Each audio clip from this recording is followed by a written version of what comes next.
So today in DML we are going to be hatching two of the Stronger Together event legendaries that we got given the other day.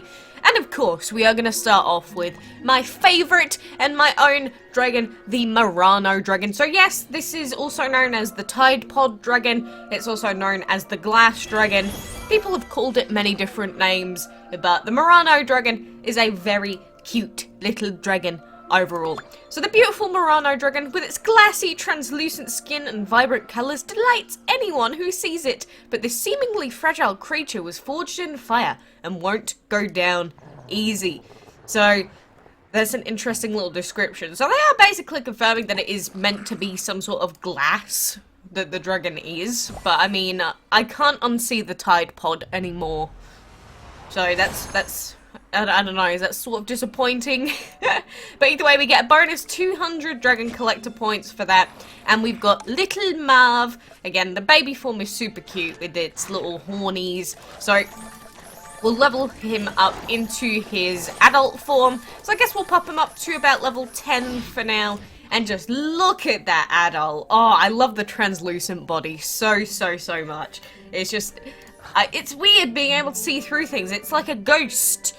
I don't know, it freaks me out. But if you wanted to know what the full stats for the Murano dragon were, it is a legendary energy and plant dragon, as we can see from the DML wiki here. Base attack of 79, base health of 240. So it is basically a reskin of the Briar dragon and the Planet dragon, which is available to buy in the shop. But overall, I think that the Murano dragon is probably the best dragon out of the three for the largest group of players, because its elements are really good, and that attack is really quite high overall. So I would highly suggest, if you don't have a legendary, to use the Murano dragon on your team. But then we've got this beautiful little boy here as well. So this is the Carmine dragon. Carmine, I don't know, you can say it however you want, to be honest. But I really like the colours on this dragon quite a lot. So, the Carmine dragon speeds across the battlefield like a red and gold blur. Its beautiful golden plates pack quite a punch for any Viking too distracted by its majesty to get out of the way. I know, he doesn't look too ferocious to me. He just looks like he kind of wants to have a nice sleepy there. You can see him. So, the Carmine dragon is interesting because it's got a set of elements that we've never really seen before on a legendary dragon. I wouldn't say that the Carmine is quite as good as the Murano dragon overall, but you can pair this dragon with a couple of other weird dragons, like some void dragons, and you might be able to get some good value out of it, but I just think it's a really classy dragon. Like, it looks like a vibrant warrior. I don't know, I really like it though. Normally I'm really drawn to blue dragons, because blue's my favourite colour, but I really like this sort of burgundy and gold that goes on with little keke here. Keke, almost like Pepe. But regardless, it's just the bright purple on the front. Oh, I love this dragon so much. And so again, if you're wondering what the exact stats on the Carmine dragon were, you can see these on the wiki. So it is a legendary plant and metal dragon. Difference being it has 71 base attack and 264 health. So the attack is much lower on the Carmine dragon, but its health is quite a bit higher. And that's just what happens when you put some defensive elements on a dragon. The only problem with the Carmine is that it doesn't have high attack, so you can't get great value out of plant, and its health isn't super high, so you can't get a ton of value out of metal. But it can work on some really gimmicky teams, like I said, so I just feel like the Carmine is a little bit harder to get good value out of compared to the Murano dragon, and that's pretty much the only real difference that we have. So, well, I guess since that we've gotten those two guys hatched, we can go ahead and now start hatching our ALOE dragon, which will be another 2 days of waiting, but at least the hatchery is finally open. But man, it's just been waiting and waiting. Tons of waiting because of all of these legendary dragons. I was going to say, if we breed another legendary, I'm actually going to be so angry. I don't want any more legendaries. Okay, I sort of do, because the enchantment materials that we're going to get out of all of these duplicate Taurus dragons are going to be super duper useful. But anyway, you know, since we've got those two dragons at level 10, let's just go ahead and do a quick fight with them. So, can they do this fight? Possibly. Maybe not. They might. It's like they've just been hatched and they might get absolutely demolished in their first ever fight, but I guess we can give it a go. Yeah, let's pop our Hermes dragon in with them. Look at this. This is a cute little team, don't you think? Like, it's gonna suck with legendaries and divines when they aren't upgraded. I say this every time we do battles with them. Like, when you go into a fight with a non-upgraded legendary, it is worse than a common dragon, usually. Like, you'd be better off using an earth dragon or using a fire dragon on your team instead of a really, really low-level, non-upgraded legendary. Because you really need the other two elements unlocked. And to get the other two elements, you have to spend a bit of gold for it, and then you have to go ahead and spend the 99 gems for the third and final element. And sometimes that is kind of sucky, I get it, that not everyone's going to have a free 99 gems to just, you know, do whatever the heck they want with them. But overall, it is definitely worth it investing into legendaries sooner rather than later. Because if you decide to level up epics to like level 60, 70, and then you're just like, oh yeah, sure, I'll level up my legendaries one day, you're going to get to the point where you've just sort of wasted a bunch of time where you could have been upgrading your legendary instead, and all of that wasted food on epics that you're not going to use. It just feels sort of bad. So, if you don't have any legendaries, again, I would highly suggest that you use that Murano dragon, because I think it's going to come really in handy for a lot of people. And, you know, it's a really cute dragon as well, so I think a lot of people just appreciate the dragon for its design as well. If you don't like it, you can use one of the other two, but Murano definitely has a really cool set of elements. And plus on the map, energy is actually pretty useful. Like, the problem with the energy element is purely that most people in, like, the arena, for example, especially at my point, most people don't really use defensive dragons. Like, look at this set of dragons that we've got here in the Elite League. We don't really see any dragons that are too defensive. The only ones that are defensive are the ones that have been put in there because they just like the design of the dragon. It's just, you don't get a lot of value out of energy on average, unless you go against, say, an Ares dragon, not the Dragon of the Month, the shop one, the Divine. Unless you go against enemies that are going to buff themselves, you're really not going to use energy all that much. But when they do buff themselves, they could either buff themselves with, you know, divine upgrades, they could buff themselves with metal.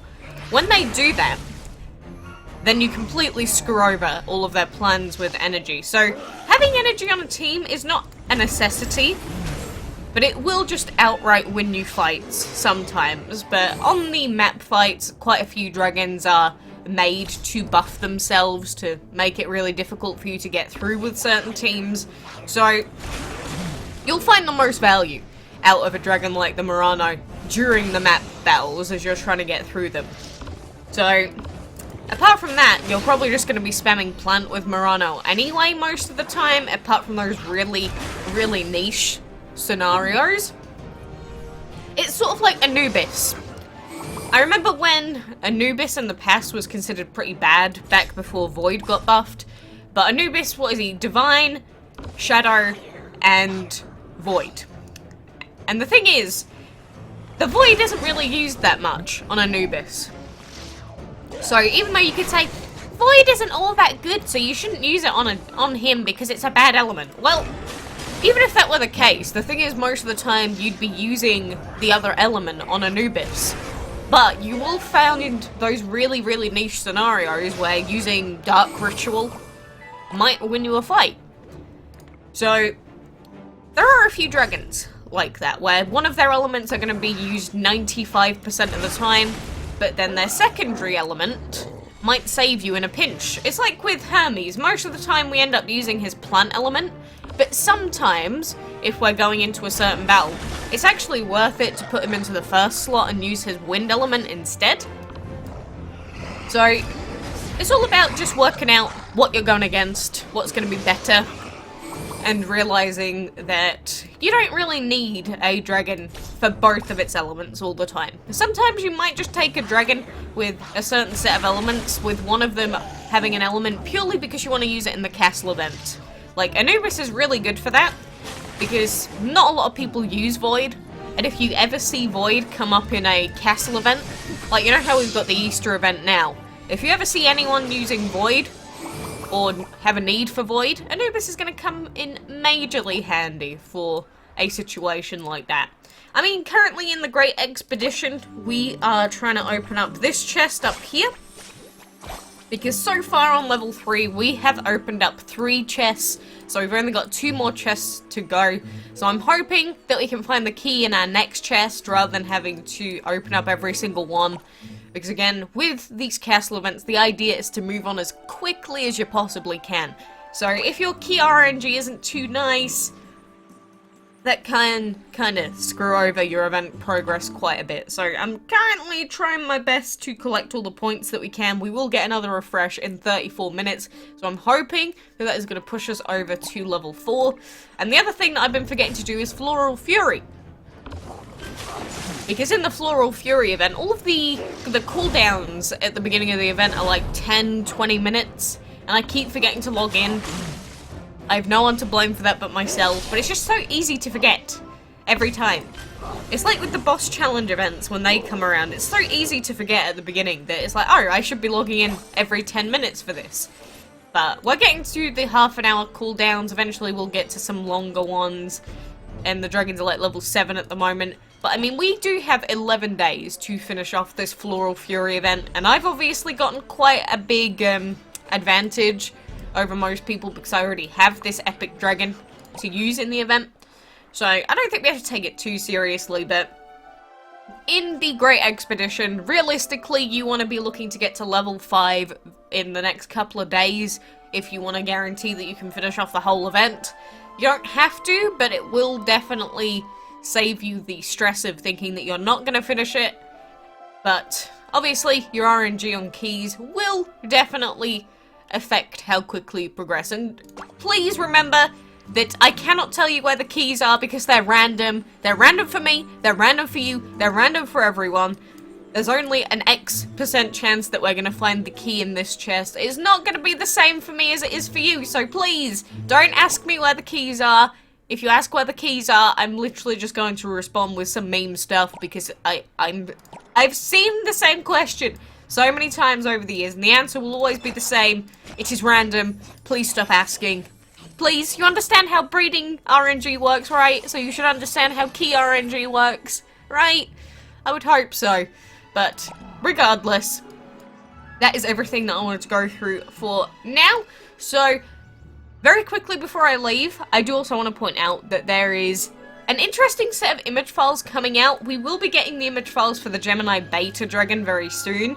But the thing that I saw on the DML wiki was the fact that we have a new dragon coming. I'm not sure if it's in the castle event and that's why they've popped in the image files, but this is going to be the blueberry dragon. You see it? You see that cute little egg?